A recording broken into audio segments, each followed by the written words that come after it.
que Caim e Abel ofereceram sacrifício ao Senhor, e o Senhor respondeu a eles de uma maneira como de fogo, e caiu sobre aquele sacrifício. Então, no livro de Gênesis, você já vê Deus respondendo com fogo. E até o livro do Apocalipse no capítulo de número 1, capítulo 4, você vai ver ali no livro do Apocalipse dizendo que o Senhor tem os olhos como chama de fogo. Então, no Velho Testamento, ou na Velha Testamentária, no Velho Testamento, Deus, ele se apresenta no fogo, ou ele tem uma aparição, ou ele se comunica com o povo através do fogo. Se você observar, a Bíblia diz, no livro de Êxodo, no capítulo 3, isso é uma tradução, tá, irmão? No capítulo 3 do livro de Êxodo, a Bíblia diz que o Senhor, ele aparece a Moisés, no capítulo 3, através de uma sarça, pegando fogo. A Bíblia diz que quando Deus se apresenta a Moisés, tem algo que me chama a atenção. Quando Deus se apresenta a Moisés, ele diz assim: Moisés, tira a sandália dos teus pés, porque o lugar onde tu está, Moisés, é um lugar santo. Aqui eu vejo uma interpretação muito forte nesse texto, que quando Deus olha para Moisés e diz: tira a sandália dos teus pés, Moisés, porque no Egito, naquela época, lá no Egito, o Egito tinha uma cultura, e dentro do palácio do Egito só andava calçados os príncipes, só andava calçado dentro do palácio, até mesmo na sala do trono, os príncipes ali do Egito. Os servos andavam descalços, não poderia de maneira alguma os servos andar calçado dentro do palácio, ou até mesmo na sala do trono. Quando Moisés se apresenta lá no monte, vendo aquela sarça pegando fogo, quando Deus olha para Moisés e diz assim: Moisés, tira as sandálias dos teus pés. É Deus passando uma mensagem para Moisés, é Deus dizendo assim para Moisés: tu és príncipe do Egito, Moisés, na minha presença aqui tu és somente um servo, ó Moisés. Eu já vou aplicar a primeira palavra nessa tarde.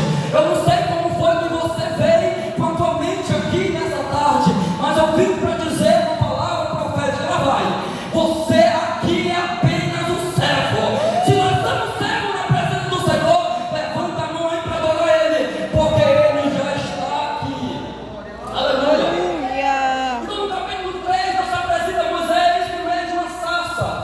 No livro de Êxodo, no livro de Levítico, no capítulo de número 6, no versículo 13, se me fala a memória, a Bíblia diz que ele também se apresenta a Moisés e diz assim: Moisés, fala para Arão que no altar, Moisés, o fogo tem que continuar aceso, porque o fogo no altar não pode de maneira alguma se apagar. Então no Velho Testamento Deus se apresenta através do fogo, e no Novo Testamento, irmão Adriano, no Novo Testamento Deus é o próprio fogo. Ou Jesus, ele se apresenta, irmão Marinho, como o próprio fogo. Vou mostrar para você a luz da Bíblia. A Bíblia diz em Lucas capítulo número 12, versículo 49, a Bíblia diz que Jesus fala assim: eis que eu trago fogo sobre a terra, e esse fogo eu já quero que ele esteja aceso. Jesus está dizendo: esse fogo aqui é a própria palavra. Se o fogo que Jesus está trazendo para a terra é a própria palavra, a Bíblia diz em Zacarias, no capítulo 2, e o versículo de número 5, ou melhor dizendo, Jeremias capítulo 23, no versículo 29, Jeremias diz que a palavra do Senhor, ela é fogo. Se Jeremias bradou profetizando, dizendo que a palavra é fogo, e Lucas escreve a palavra de Jesus dizendo: eu vim trazer fogo para a terra. Aí João escreve dizendo assim, no capítulo 1 de João, do livro de João, ele diz: o Senhor é o verbo que se fez carne e habitou entre nós. No capítulo número 14, versículo 6, Jesus começa dizendo, continua dizendo assim: ele é o caminho, a verdade e a vida. Aleluia, Jesus. No capítulo 8, versículo 32, ele diz: conhecereis a verdade vos libertará. Estou falando agora capítulo 8, versículo 36, ele diz: se pois o Filho vos libertar, verdadeiramente sereis livres. Esta é a palavra que se fez carne e habitou entre nós. E essa palavra, ela é fogo. Se a palavra é fogo, ela é o próprio Jesus. E no Velho Testamento, ele diz em Zacarias 2, e versículo 5: eu sou um muro de fogo em redor de ti, ó Jerusalém. Aleluia. Sabe o que ele estava dizendo, meu Catiele? Ele estava dizendo assim: ó Jerusalém, eu te protejo como um muro de fogo. Pode vir o diabo, Jerusalém, pode vir o capeta, Jerusalém, mas quando ele chega pertinho de você, sabe o que ele vai ver? Um muro de fogo. Ninguém te toca, ó Jerusalém, porque além de ter um muro de fogo, eu sou o próprio fogo que te protege, ó Jerusalém. Aleluia! Você não está entendendo, eu vou te falar de novo sobre essa introdução. Jesus, ele é o próprio fogo encarnado na terra. Glória a Deus! Ele nos protege. É por isso que nós estamos aqui nessa tarde. Aí ele disse, no livro de Atos, capítulo 1, ele diz assim: ei, ficai em Jerusalém, para que até do alto recebesse poder. Capítulo 2, ele diz: e desceu do céu. Eu vi descer do céu. Xaramanda, Aravacélia. No capítulo 2, no livro de Atos, no capítulo versículo 3, e uma cartilha ele diz: como língua, repartida como de fogo. Xurabai, Calavacélia. A palavra é fogo. Deus é fogo. O Espírito Santo é fogo. E lá vai para você na glória. A Bíblia diz que ele também é fogo consumidor. Aí João Batista está pregando em Mateus capítulo 3, versículo 11. João Batista está pregando e disse: eu prego com água para arrependimento dos pecados, mas aquele que vem ali, olha lá, aquele que vem ali, ele batizará com o Espírito Santo.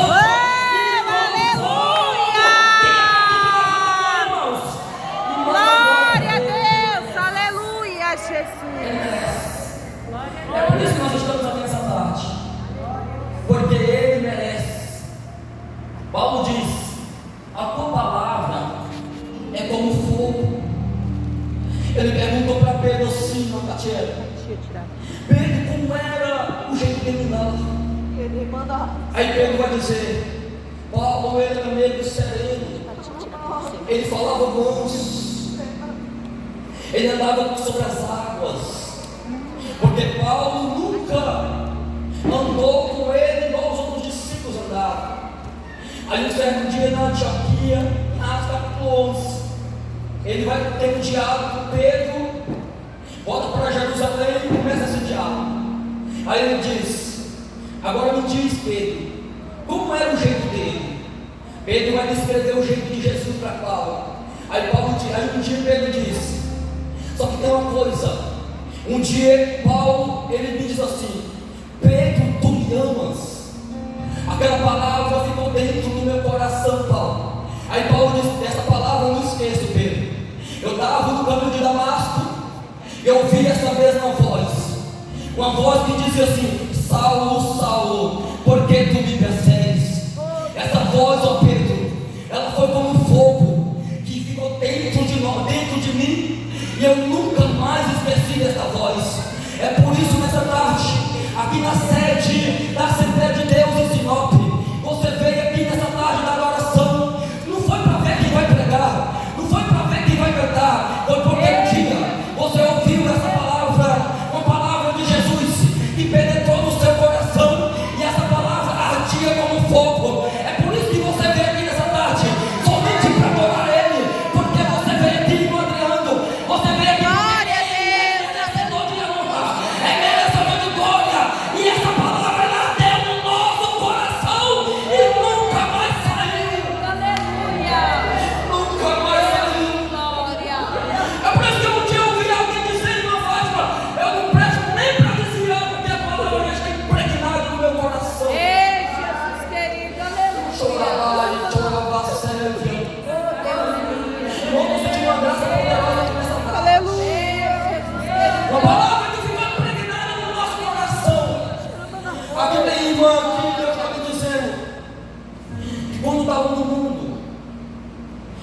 usava droga nas veias.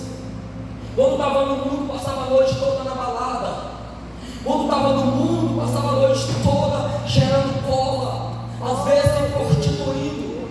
Aí Deus olhou para a terra e disse assim: se aquela mulher ali, usada por diabo, ela tem coragem de fazer tudo isso, imagine quando ela ouvir a minha palavra.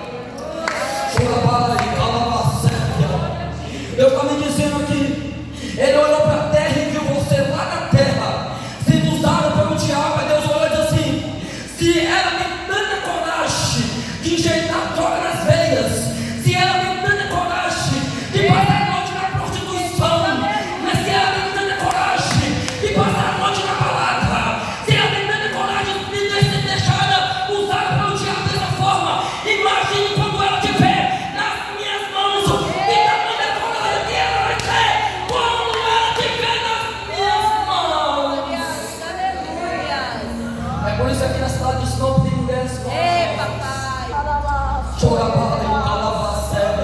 por isso que aqui na cidade de Sinop você vê nas vigílias as mulheres corajosas.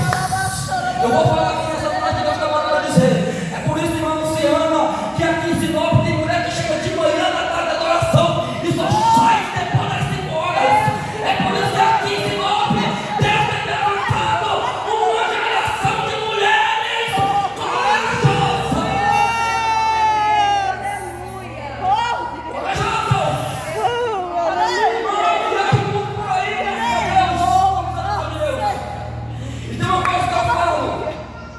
Que ai de nós homens obreiros, se nós não se levantarmos, mulheres vão passar de nós. Porque o Senhor olha para a terra, não é para homem, não é para mulher, não é para criança. Deus olha para a terra, irmã Fátima, é uma pessoa que tem coragem de ir para em cima do diabo e atacar ele de frente. É por isso que o texto que nós lemos vai dizer que foi um desafio muito grande. E a Bíblia diz que eles fizeram esse desafio. Elias, com aqueles profetas altos de Baal. E o texto diz que os profetas de Baal, eles montaram um altar. E aqui eu vejo 2 altares e um propósito só. E nas nossas vidas não é diferente. Quantos altares nós temos levantado dentro do nosso lar, dentro do nosso ministério, dentro das nossas vidas? A Bíblia diz que o monte é o mesmo, as pessoas que estavam olhando eram as mesmas, só que tinha 2 altares e um propósito. O propósito era de clamar por fogo. Aleluia. A Bíblia diz que eles ficaram até meio-dia clamando a Baal, mas Baal não respondia. Só que o texto diz que depois que eles terminaram de clamar a Baal, que Baal não respondeu por fogo. Elias agora diz: agora é a minha vez de clamar. Só que a primeira coisa que Elias fez foi reparar o altar que estava quebrado. E o texto diz que o altar era do Senhor. Meu Deus do céu, irmãos, o altar era do Senhor que estava quebrado. A primeira coisa que Elias fez foi reparar o altar. Elias pega 12 pedras, representando as 12 tribos de Israel. Quando ele pega as 12 pedras, que ele monta o altar, que ele reforma o altar. 2 coisas eu aprendo. A primeira, o fogo só vem para nossas vidas depois que o altar estiver consertado. Aleluia. Tem profeta? Tem clamor? Tem. Só que o altar tem que estar arrumadinho. Aleluia. Deus responder. A primeira coisa que o profeta fez foi organizar o altar. A segunda coisa, depois que ele cortou o bezerro, ele cavou um rego. E aqui é uma palavra profética. Uma interpretação forte mesmo. Ele cavou o rego e pediu água. Quando ele pediu água, o texto diz que eles derramaram a água. Presta atenção para você entender. Eles derramaram a água. A primeira vez que derramaram a água, a segunda vez que derramaram a água, a terceira vez que derramaram a água. Deus de glórias. Eu comecei a orar ao Senhor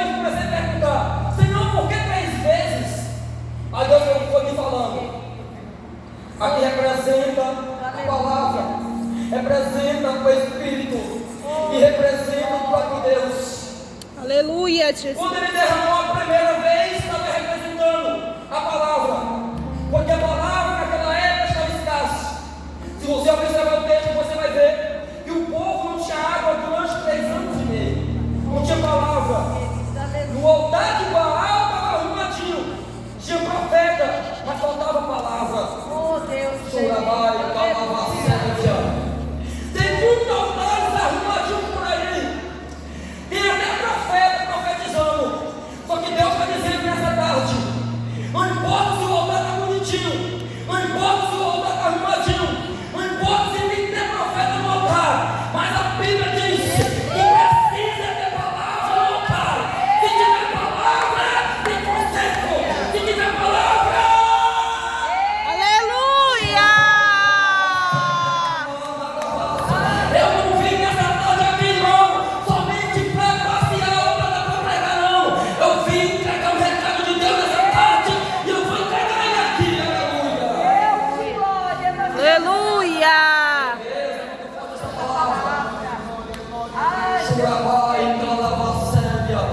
Está bonitinho o altar, tem até profeta profetizando, mas tem que ter palavra. Se tiver palavra, vem avivamento. Se tiver palavra, vem fogo. Aí a Bíblia diz que Elias diz assim: trazei água para o altar. Meu Deus do céu, eu acho que você não está entendendo, só irmã parece que entendeu. Elias diz assim, mas trazei água para o altar, trazei água para o altar, trazei água para o altar, trazei água para o altar, trazei água para o altar, trazei água para o altar. Aleluia! Água que representa a palavra, a água que representa o Espírito, a água que representa Deus. Ei, irmão, no altar tem que ter água, no altar tem que ter palavra, no altar tem que ter. Porque se tiver palavra no altar, tem avivamento chegando.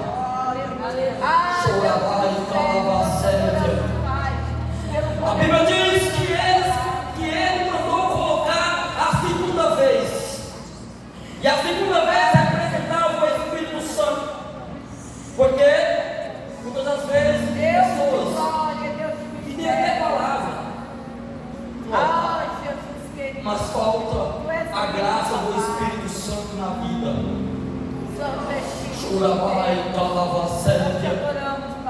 Quando Elias coloca a lenha, ele está dizendo: a oração já está voltada.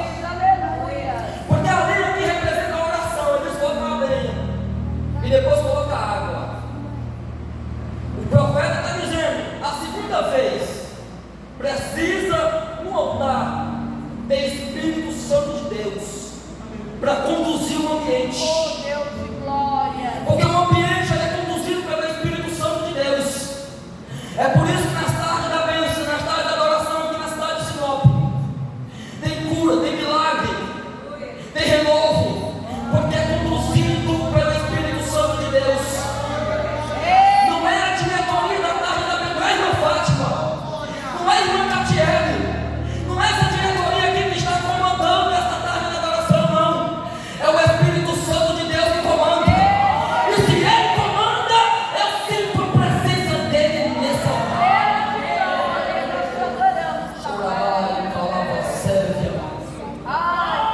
Eu estava ali na nossa igreja, o pastor Jacinto falou uma coisa muito interessante. Ele disse: está vindo um grande avivamento para a cidade de Sinop.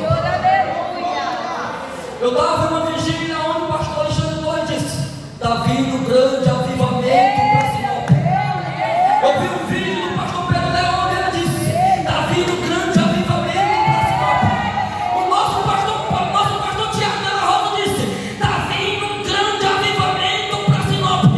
E eu sou mais ousado em dizer: está vindo um grande avivamento e vai começar nas tardes da adoração em Sinop.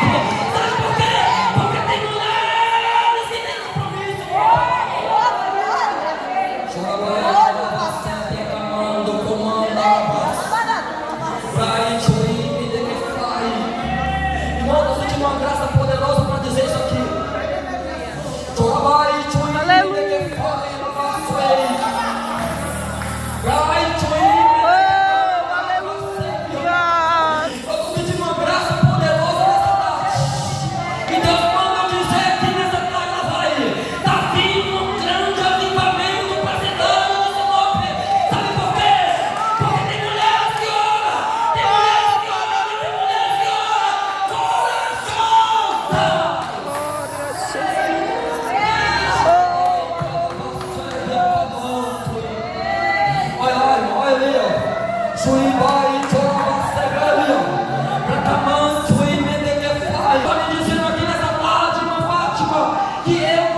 Jogaram a terceira vez.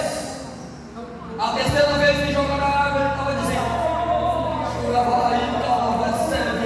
a terceira vez que jogou a água, ele estava dizendo: no altar precisa ter Deus no altar.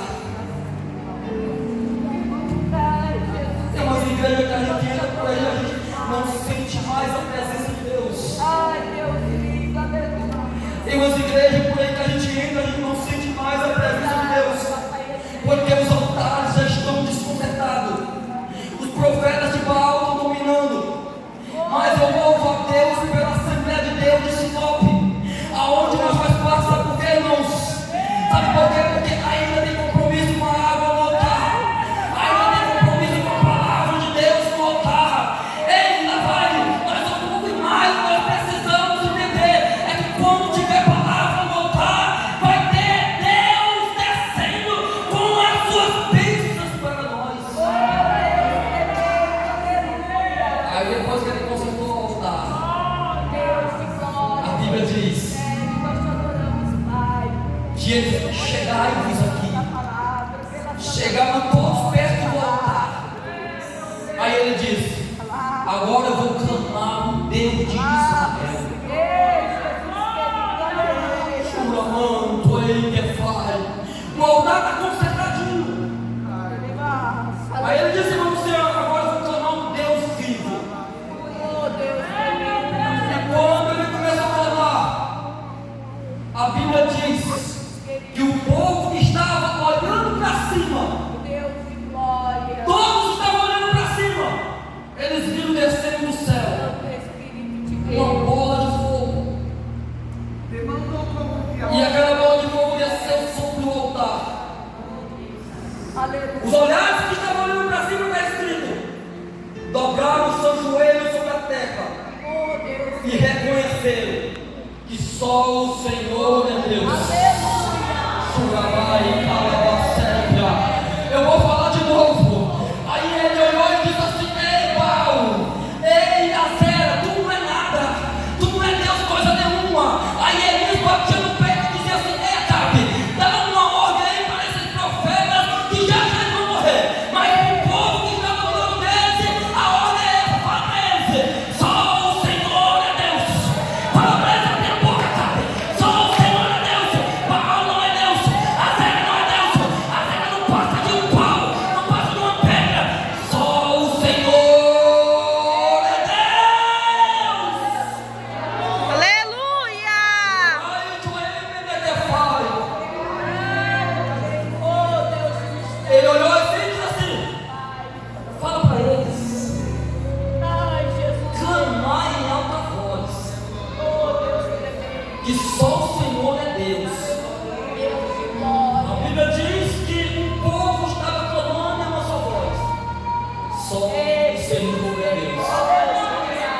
Só o Senhor é Deus.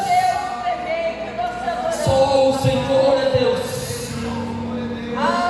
Eu vou falar e você vai repetir, tá, irmão? Voz bem alta. Só o Senhor é Deus. Olha.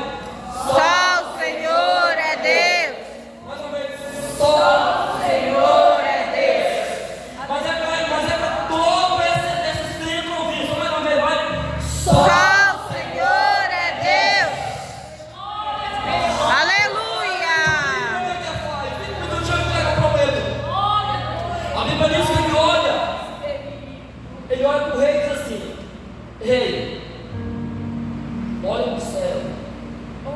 Aí ele olha, não estou vendo nada, agora fala para o teu servo olhar. Aí ele olha, agora fala para o rei que tu está vendo.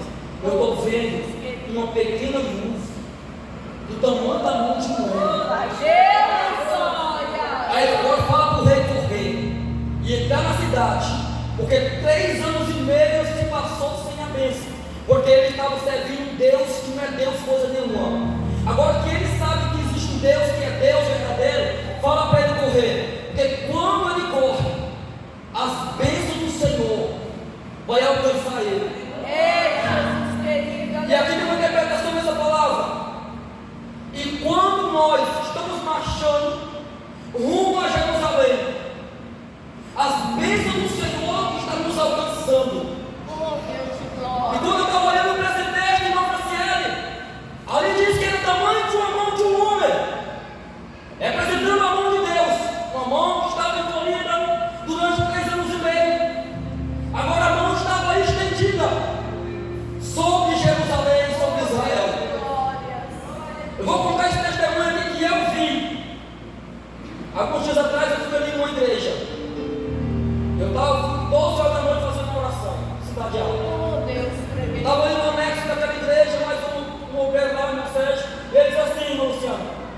aqui, irmão Adriano. Aí quando a gente foi olhar, eu vi nitidamente uma mão bem baixinha, formada de uma nuvem. Aí ele falou assim: tá vendo, irmão Adriano, começando a chorar. Aí ele viu outra vez 2 mãos estendidas. Aí nós começamos a chorar ali naquela hora e Deus começou a falar com nós. Eu falei assim para ele: irmão Sérgio, Deus está me dizendo aqui que as suas mãos estão estendidas para a cidade de Sinop. Aleluia. Só irmão entendeu? Vou repetir de novo. Deus estava me dizendo que as minhas mãos estão estendidas para a cidade de Sinop. Se as minhas mãos estão estendidas para a cidade de Sinop, as portas estão abertas. Se as minhas mãos estão estendidas para a cidade de Sinop, a cura está chegando na tua casa. Se as minhas mãos, se for lembrar comigo, por favor, se as minhas mãos estão estendidas para a cidade de Sinop, ela vai. As bênçãos estão chegando na tua casa, na tua família. Não se preocupa. Se o teu filho está distanciado, lá vai, as mãos do Senhor estão estendidas para a cidade de Sinop. Eu vi as mãos deles assim,